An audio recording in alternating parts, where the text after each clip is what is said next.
Hello, it's Katie Parker. So today I thought I'd do something a little bit different. So I'm going to show you how I patina my jewellery. So patina means to sort of artificially age. So things do patina kind of naturally, but when we make things out of bare copper or sterling silver, they are in their kind of shiny states like this.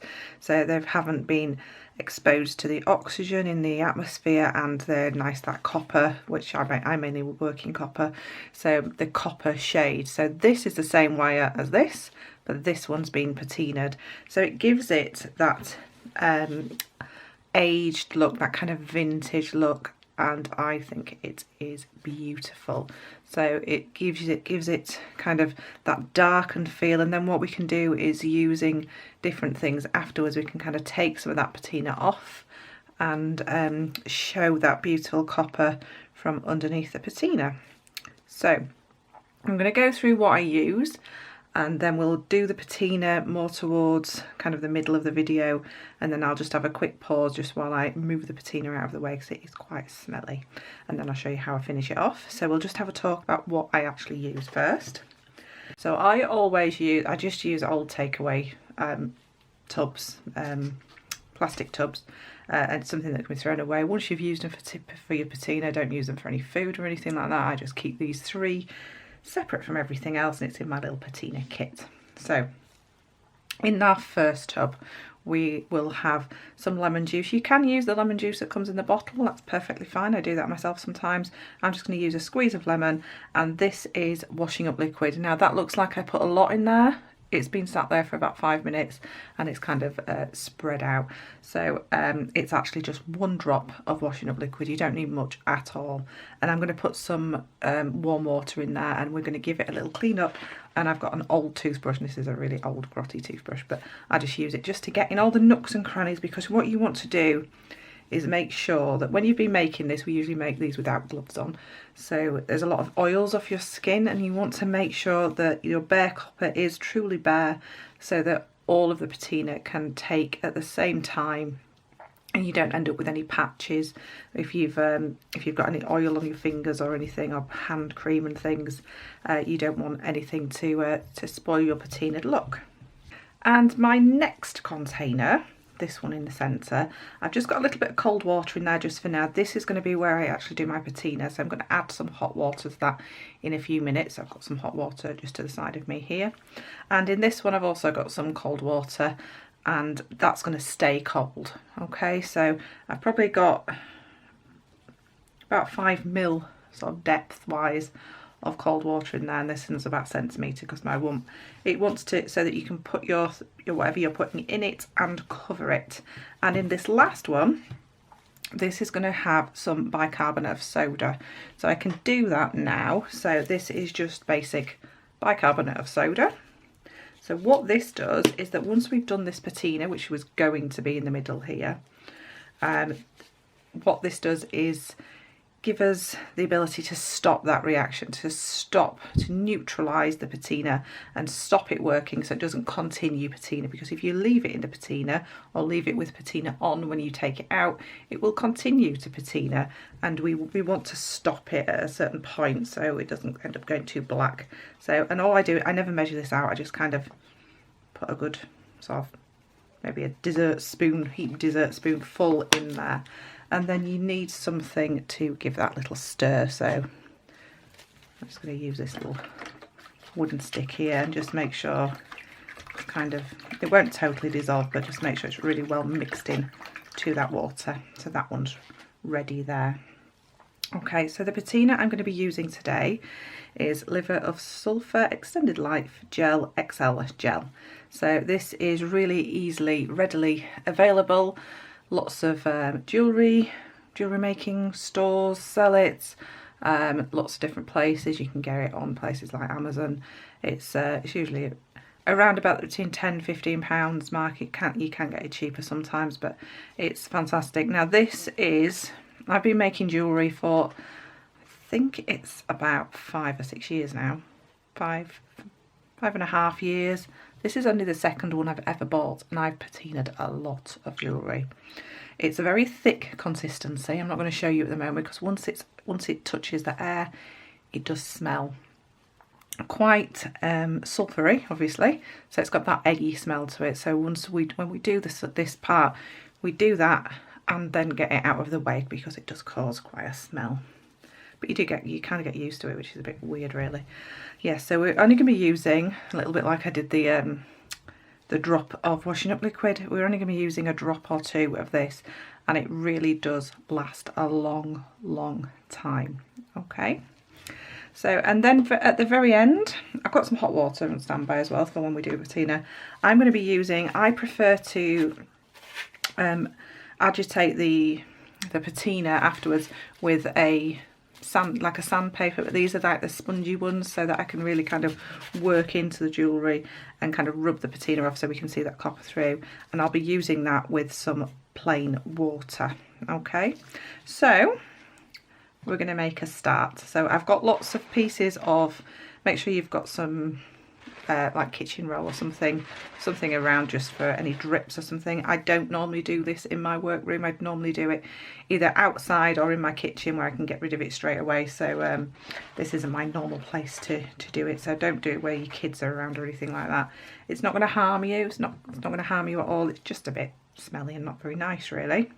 So in this first container, I've got some washing up liquid and my lemon. So I'm just going to put some cold water in there first, and a little bit of my hot water. So this is actually boiled water, which hence where I'm using some cold water as well. So just warm that water up a little bit. Let's pop that lid on, don't want anything knocking over. And my little squeeze of lemon, like so. Just pop that to one side a second. There we go. So I'm just going to give that a little swish around. Make sure that's all mixed in. It smells really nice and fresh, does that one. So now I'm going to pop my piece of jewellery into there. And I'm going to grab my toothbrush. And I'm just going to make sure, just using that liquid, that all the nooks and crannies have been gotten into and it's nice and clean. You'll see, especially if you, because I tend to make a batch of jewellery and then I will patina it all in one go. So you will find that even just after a few days, in fact, I'm going to show you this. In fact, I'll clean this one up as well so you can see that reaction. So this is a pendant that I've got for a workshop. Now this was made probably about 10 days ago now, and you can see the difference already in the way that it's naturally patinaed. Okay, so I'm going to pop this in this liquid here and you'll see how quickly it cleans up. So I'll just give that a bit of a swish and just start working on that one as well, and you'll see how much a difference that makes.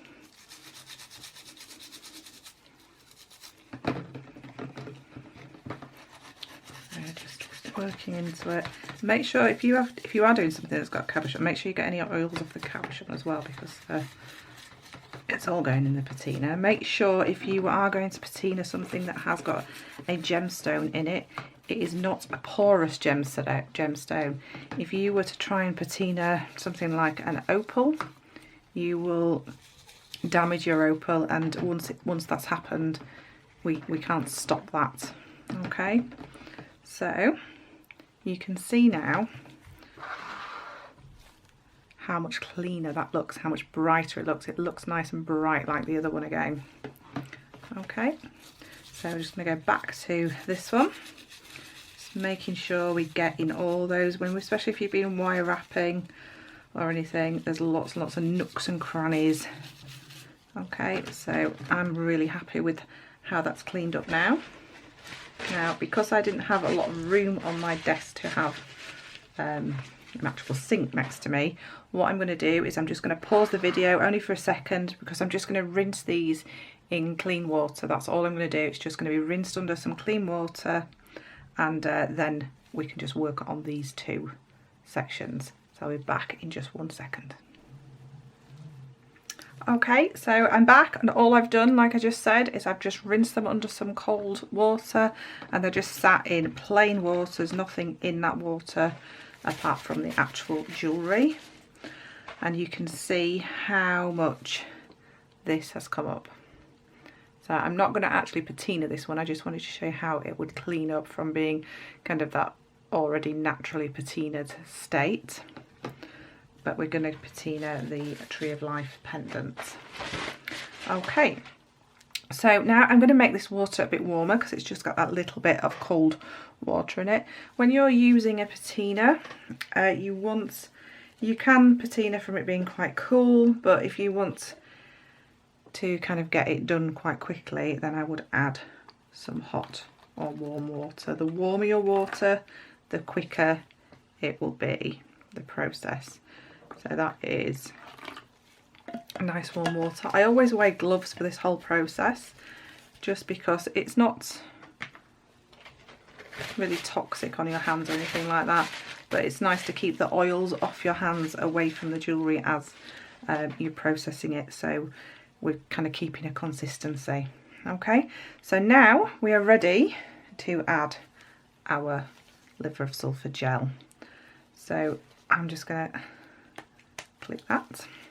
So it's just like a little click at the top, and it just comes out here. So I'm just going to encourage that to come down to the bottom, and I'm going to add about that much. It's just like a little drop. It does spread out quite quickly. Okay, and it's this kind of greeny yellowy colour, browny yellowy colour, sorry. And I just want to make sure that this is really, you don't want to kind of leave a clump in there. So it's quite strong smelling already. Okay, that is actually quite hot, that water, so I'm just going to cool it down a little bit, just with some cold. Okay, and now we're ready to patina. Okay, so this is our patina bath all done, and all we're going to do is pick up our piece of jewellery and pop it over here. So quite quickly you will see it change colour, and it's becoming darker already. So we want that to keep going, and what I'm going to do is every so often I'm just going to kind of turn it. You never know whether there might be a bubble kind of in there, and you can see already it's changing colour again from that very beginning. So we're just going to keep it going, just keep agitating it a little bit, and it will gradually get darker and darker, and it kind of goes through the colour of the rainbow. So if you look now, it's quite kind of, I don't know if you can see that on there, it's kind of rainbowy there at the moment, and then all of a sudden it'll go darker. So it's still getting darker still. You can see that's happening right in front of our eyes. And now it's starting to get really dark, and it's up to you where you want to stop. You might want it to go really, really black. You might want it to have some of that rainbow colour in it. But you can see now it's taking on that very dark colour. So I'm just going to let it go a few more seconds. I'm just going to turn it again.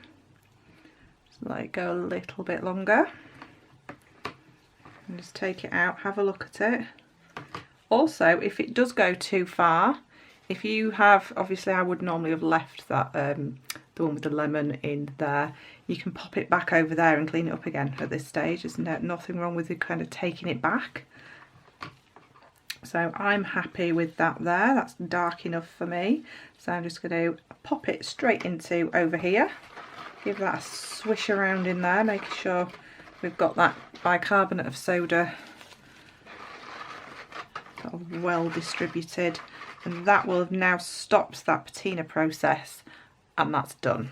Okay, so I'm gonna, because we don't want the smell of this anymore, I'm just gonna stop the video there just for 2 seconds. I'll be back in 2 seconds. Now I've got rid of this one here.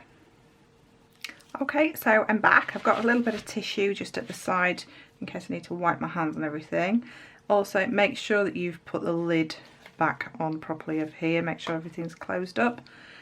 We don't want that to lose any of its potency. So this is still exactly where I left it. We're in the bicarbonate of soda. So we know that is fully, it only takes, once you've dipped it in there and it's fully covered, it stops. There's no, like, you don't have to leave it in there like I just did. I just wanted, because I'm in quite a small room here, I just wanted to get rid of the actual patina, the liver of sulphur, because it's a little bit smelly. So, and I'm just going to pop this into my plain water. So this is my plain water here. So I can just move that out of the way for a second. And we're going to take a look at our pendant. So let's give that a little shake and let's just hold that up so you can see kind of how dark it got. So how dark that became. See back and front. There we go. So I'm just going to pull the camera in a little bit just so we can see it a little bit better now. So there we go. Sorry, it's a bit juddery. So I'm going to work over here because I'm going to work with the water. So because I'm using this kind of spongy sandpaper, I'm just going to kind of get that nice and squished in. Okay, and I'm just going to start working on these beads on the outside. Okay, and you'll see as soon as I start to rub them, just gently, don't have to be too aggressive with it, you'll see that beautiful copper starting to shine through. And this happens really quickly. You can also use things like your Dremel tools with your kind of your polishing burrs on them and things. So the little mop ones. And what this is going to do, especially on this pendant, because the way that I did it around the back, it's going to kind of highlight those pieces where I've attached the edges as well. So I want to highlight the tree. Because I've got the sponge, I can kind of work into it and kind of manipulate it around. So you can see that tree starting to show off a little bit now. And just take your time, just kind of working in bit by bit. And bringing this together.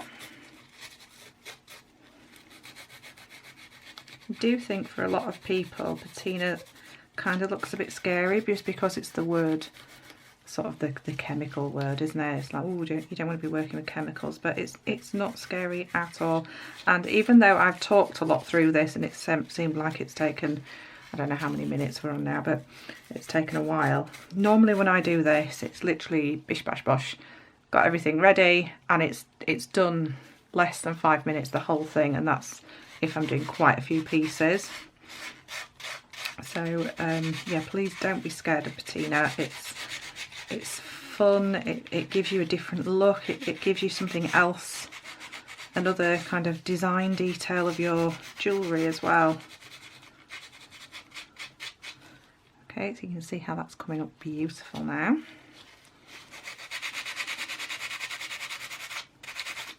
Okay, just make sure, especially if you're doing something like a bracelet or something where you've got to remember it's not just the front, you have to work on the inside as well. So, and things like this, these sponges, they usually come in quite a big piece. It's usually twice the size of this one, and I just cut them up, and I can make them into very tiny pieces if I want to, just to make it easier for myself. Just every so often, just because you will be taking off that patina, and just give it a little rinse sort of thing. Yeah, so yeah, so you can cut these kind of to size if you want to, and make them any size you like, really. So here we go. So you can see I've got nearly everything done. I haven't done the back of the tree yet, so I'm just going to work on the back of the tree. So you have to imagine that, you know, people are going to pick their pendants up, look at the back. If they're moving, if it's on a long chain, it could flip over, so you have to remember to always never forget the back of your piece of jewellery. And I always find that if I'm selling jewellery, especially if I'm selling it at a craft fair, one of the first things people do, they'll look at the front, they'll come over, they'll pick it up, the first thing they do is turn it over and look at the back. They don't kind of admire the front for very long until they look at the back, because they want to know that it's quality made. A little chip that's come off there, but don't worry about that.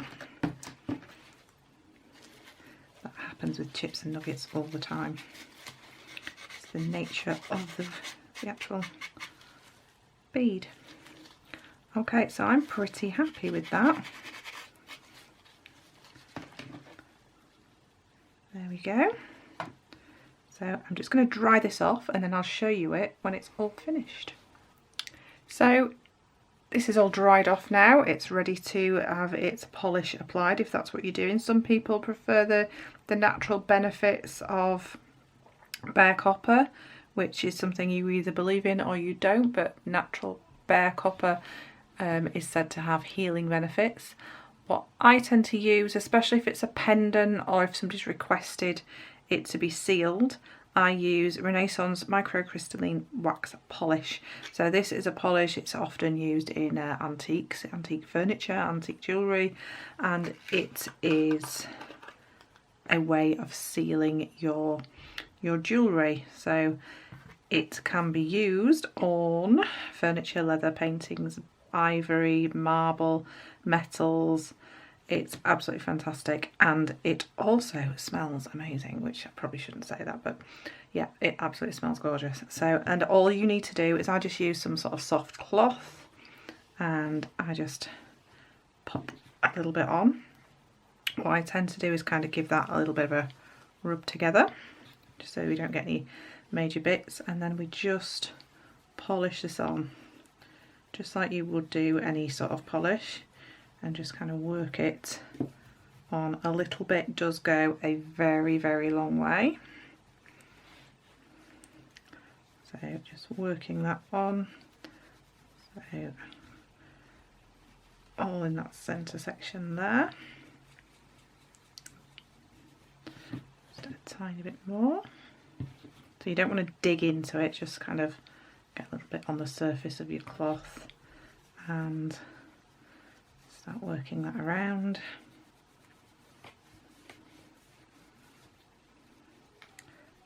And over the bail.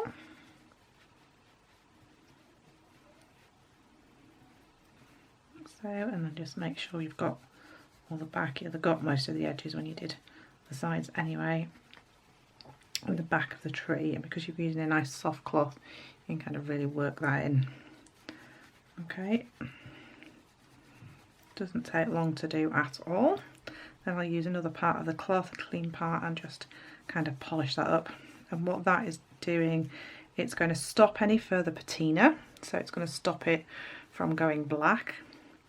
Any further patina of it going black. It's not something that's going to last forever. If it's something that you're going to wear and you're going to keep for a long, long time, then you might want to reapply it every couple of years or so if it's something you wear quite often, because it will wear off as you wear it. But there we go. This is now complete, ready to be worn. I'll show you right up to the camera there, and it really does give it a really beautiful effect. Patina is one of my favourite looks for jewellery. Absolutely love it.